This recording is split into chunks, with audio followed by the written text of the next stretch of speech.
আপনি একজন নিরাপত্তা বিশ্লেষক। আমার প্রশ্ন আপনার নিকট এভাবে যে আমাদের নিরাপত্তার দায়িত্বে বা প্রশাসনে যারা আছেন তারা সর্বপ্রকার লজিস্টিক সাপোর্ট এবং উন্নত প্রশিক্ষণ উম, এবং থাকার পরেও কেন আজ পর্যন্ত আমাদের দেশে যতগুলো হত্যাকাণ্ড ঘটেছে একটার সুষ্ঠু কোনো তদন্ত প্রকাশ পায়নি। সম্প্রতি বেশ কয়েকটি ঘটনা ঘটেছে যেখানে হত্যা হচ্ছে খ্রিস্টান, বৌদ্ধ, পুরোহিত, মসজিদের ইমাম। অন্যদিকে আবার হত্যা হচ্ছে আমাদের পুলিশ প্রশাসনের বা পুলিশ পরিবারের সদস্যরাও। আজকে যদি আমাদের তদন্তগুলো যদি সঠিকভাবে প্রকাশ পেত তাহলে হয়তো বা আমাদের মাননীয় প্রধানমন্ত্রী আজকে এই কথা বলার দরকার ছিল না, যে বা দরকার হতো না যে আসলে এটার সাথে কে জড়িত বা বিরোধী দল জড়িত। আবার অন্যদিকে বিরোধী দল প্রধানের ওনারা হয়তো এরকম কথা বলার দরকার হতো না যে এর সাথে সরকারি দল জড়িত। আমার আপনার কাছে এটাই প্রশ্ন, কেন আসলে আমাদের তদন্তগুলো সঠিকভাবে প্রকাশ হচ্ছে না? হচ্ছে না। ধন্যবাদ। জি। ধন্যবাদ। প্রথমে হচ্ছে আপনার প্রশ্নের মধ্যে কিছু ত্রুটি আছে, আপনার প্রশ্নের পারসেপশন ঠিক আছে। আমরা তো আসলে সুইপিং স্টেটমেন্ট করি না, আমরা যে খুব ফ্যাক্ট বেসড স্টেটমেন্ট করি। আপনি যে কথাটা বললেন, আমরা যতগুলো কেস আমরা দেখেছি সেটার ভেতরে একটি কেসের তো আমরা জানি তার বিচার হয়ে গেছে বিচারিক আদালতে, তো কিছু অপেক্ষায় আছে যেগুলো তদন্ত শেষ পর্যায়ে।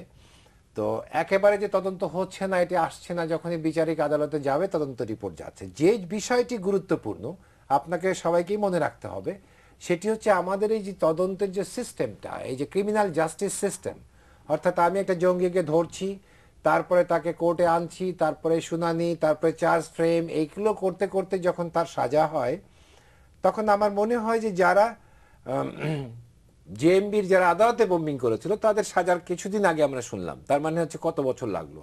এটাকে আমাকে ছোট করে আনতে হবে। তো সেই ছোট করে আনার জন্য যে জিনিসটা প্রয়োজন সেটি হচ্ছে অ্যামেন্ডমেন্ট টু দ্য এই ক্রিমিনাল জাস্টিস সিস্টেম। তো সেখানে আমরা মনে করি যেমন যুদ্ধ অপরাধীদের বিচার করার জন্য special tribunal and special investigation আছে, যাতে আমরা 2010 সালে ওটা গঠিত হওয়ার পরে মোটামুটি 2016 সালের মধ্যে আমরা মেজর রায়গুলো পেয়ে গেলাম। তো এখানে আমাদের 2000 অ্যান্টি টেরোরিস্ট অ্যাক্ট নামে একটি 2009 সালে একটি আইন করা হয়েছে, যে আইনটা পরে 12 সালে একটি অ্যামেন্ডমেন্টও করা হয়েছে। সেই আইনের আওতায় হচ্ছে আপনার একটা স্পেশাল ট্রাইব্যুনাল জঙ্গিদের ট্রাই করার জন্য প্রভিশন আছে। তো সেই প্রভিশনটা যদি আমরা অ্যাক্টিভেট করি তাহলে এই যে আপনি যে প্রশ্নটা তুললেন এটি এসেছে ওই কারণে, খুব প্রলম্বিত ব্যাপার, যখন দুই একটা সাজা হয়েছে এটা আমাদের চোখেই পড়েনি। তো সেটাকে যদি আমরা ছোট করে আনতে পারি তাহলে আমার মনে হয় যে এই জঙ্গিদের আমরা খুব দ্রুত বিচার করে মানুষের কাছে একটা দৃশ্যমান শাস্তির ব্যবস্থা দেখাতে পারবো, যেটি আমরা যেটাকে বলি ডিটারেন্স হিসেবে কাজ করবে। এটি আমি বলতে পারি অনেক দেশেই আছে। আর যদি সবচেয়ে জঙ্গি ইনফেস্টেড কান্ট্রি পাকিস্তানের কথা বলি, সেখানে আরো শর্ট এন্ড ট্রায়াল, সেখানে সামারি কোর্ট ডেথ সেন্টেন্স দিয়ে দিতে পারে, এবং যার জন্য ওই পাকিস্তানের কোনো টাইম ফ্রেম আছে সেখানে? মানে কতদিনের মধ্যে এরকম টাইম ফ্রেম থাকে? সামারি কোর্ট মানে straight way they deal with that. তো এখানে বোধহয় মানে তাদের 100-এর উপরে আসামি শুধু আছে জঙ্গিরা যারা মৃত্যুদণ্ড পেয়ে গেছে।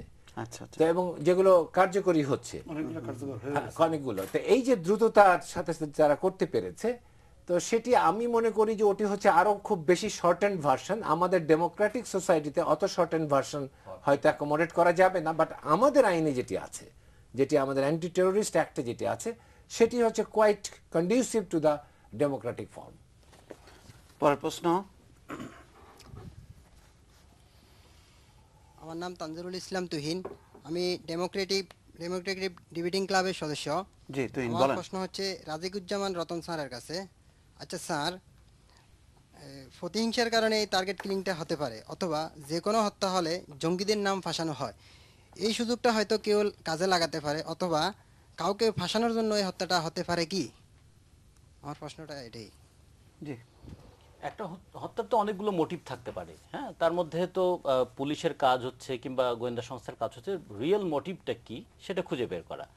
আমরা এই যে বলতে পারি, যেমন কোনো একটা ঘটনা ঘটলেই আমরা যদি এই যে ব্লেম গেমের যে প্রশ্নটা এসছে, রাজনীতিতে যেরকম সেরকম অনেকেও এরকম ঘটনা ঘটতে পারে যে ঘটিয়ে দিতে পারে, একটা পরিস্থিতি মানে সুযোগ নিতে পারে, এগুলো থাকতেই পারে। এগুলো কে কোন উদ্দেশ্যে করেছে সেটা তার ব্যাপার, কিন্তু রাষ্ট্রের তো একটা ব্যবস্থা থাকতে হবে যে সঠিক উদ্দেশ্যটা কি ছিল এবং তারা কেন এটা করেছিল তা উদ্ঘাটন করা। আমরা দুটো দিকে খুব করি, যেমন ধরুন যে সরকার কর্তৃক বেআইনি হত্যা বা বিচার বহির্ভূত হত্যার কেন আমরা নিন্দা করি? নিন্দা করি এই কারণে এর মধ্য দিয়ে অপরাধীকে হত্যা করা হয়, কিন্তু অপরাধের সূত্রটা আর খুঁজে বের করা যায় না। ফলে হয়তো অনেককেই আমরা ক্রস ফায়ারে যেতে দেখেছি, কিন্তু ক্রস সেকশনটা ঠিক মতো হয়নি যে কেন ঘটনাটা ঘটলো, কে ঘটালো, কারা এর সঙ্গে যুক্ত ছিল। ফলে অনেক সময় মনে হয় যে অপরাধীকে হত্যা করার মধ্য দিয়ে অপরাধের সূত্রটাকেও কি হত্যা করা হলো। ফলে এর মধ্য দিয়ে এই জন্য মানে হত্যা হচ্ছে কিন্তু অপরাধীটা দূর হচ্ছে না। দুটো জিনিস খুব করা দরকার। একটা হলো যে প্রত্যেকটা ঘটনাকে গুরুত্বের সঙ্গে নিয়ে, এটা জননিরাপত্তার প্রশ্ন যুক্ত আছে, এটা শুধুমাত্র পুলিশি অ্যাকশনের সমাধান সম্ভব নয়। ফলে এখানে জনগণের যে মনোভাবটা সেটাও যেন উন্নত হয়, একটু গণতান্ত্রিক হয়, তার একটা দিক ব্যবস্থা করা। আর হলো শাস্তি একটা কখনো কোনো কারেকশনের ভূমিকা পালন করে, শাস্তিরও ব্যবস্থাটা রাখা, এটা যেমন থাকতে হবে। তার পাশাপাশি যেটা খুব বেশি গুরুত্বপূর্ণ থাকা উচিত যে ঘটনাটা কি ঘটেছিল তার একটা পূর্ণ চিত্র যেন জনগণের সামনে উন্মোচিত হয়, জনগণ যেন বুঝতে পারে যে এই ঘটনাটার কিন্তু মূল বিষয়টা এটার সঙ্গে যুক্ত ছিল। তা না হলে হবে কি, ওই যে ব্লেম গেমটা হতো, আমাদেরকে রাজনৈতিকভাবেই ফাঁসিয়ে দেওয়া হচ্ছে, অথবা আমাকে পারিবারিক শত্রুতার বশবর্তী হয়ে আমাকে এই কথাগুলো বলার, বিচার হতো রাজনৈতিক এরকম বলার স্কোপটা থাকে। তো ফলে আমার মনে হয় যে এটা একটা ঘটনায় অনেকগুলো বিষয়কে মানুষ সাসপেক্ট করতে পারে, কিন্তু শেষ বিচারে মূল জিনিসটা জনগণের সামনে উন্মোচিত হওয়া উচিত। ধন্যবাদ। পরের প্রশ্ন। আমি নাহিদুর রহমান নাহিদ। আমার প্রশ্নটি হচ্ছে স্থপতি মুবাশির হোসেন স্যারের প্রতি। স্যার, আমরা বর্তমান পরিস্থিতি দেখতে পাই, কোনো হত্যা অথবা অপরাধ সংগঠিত হলে সাধারণত এটা বলা হয় যে আইএস অথবা জঙ্গি দ্বারা সংগঠিত হয়েছে। কিন্তু আইএস অথবা জঙ্গি দ্বারা যদি প্রত্যেকটা হত্যা সংগঠিত হতো তাহলে তাদের টার্গেট থাকতো একটা নির্দিষ্ট গোষ্ঠীর প্রতি, বিশেষ করে যারা ইসলাম বিদ্বেষী। কিন্তু এখন দেখি মসজিদ, মন্দির, গির্জা এবং সরকারি এবং বিরোধী দল সকল জায়গায় এই হত্যাকাণ্ডের শিকার হচ্ছে। বিষয়টা আপনি কিভাবে দেখতেছেন? আর একটা ছোট প্রশ্ন হচ্ছে, যে কোনো হত্যা সংগঠিত হওয়ার পর ফেসবুক অথবা মিডিয়াতে এটা প্রকাশ হয় যে আইএস তা ব্লেম স্বীকার করেছে বা দোষ স্বীকার করেছে, কিন্তু আসলে চোর কি সত্যিকারে চুরি করলে অথবা অপরাধ করলে কি এটা সত্যিকারে স্বীকার করে? বিষয়টা একটু বুঝিয়ে বলবেন। ধন্যবাদ। প্রথমেই তো আমি এই একটি কথাই বলেছি যে অ্যাকচুয়ালি বাংলাদেশে ধর্মীয় উন্মাদনার মাধ্যমে আন্তর্জাতিকভাবে যে ঘটনাগুলি ঘটছে, আমরা কিন্তু বাংলাদেশে এক্স্যাক্টলি সেই জিনিসটা দেখতে পাচ্ছি না। আমরা বিদেশে কিন্তু যদি আমরা মধ্যপ্রাচ্যের দিকে তাকাই, সেখানে খ্রিস্টান, অন্য ধর্ম বা এইটার কিন্তু হত্যাকাণ্ড নাই।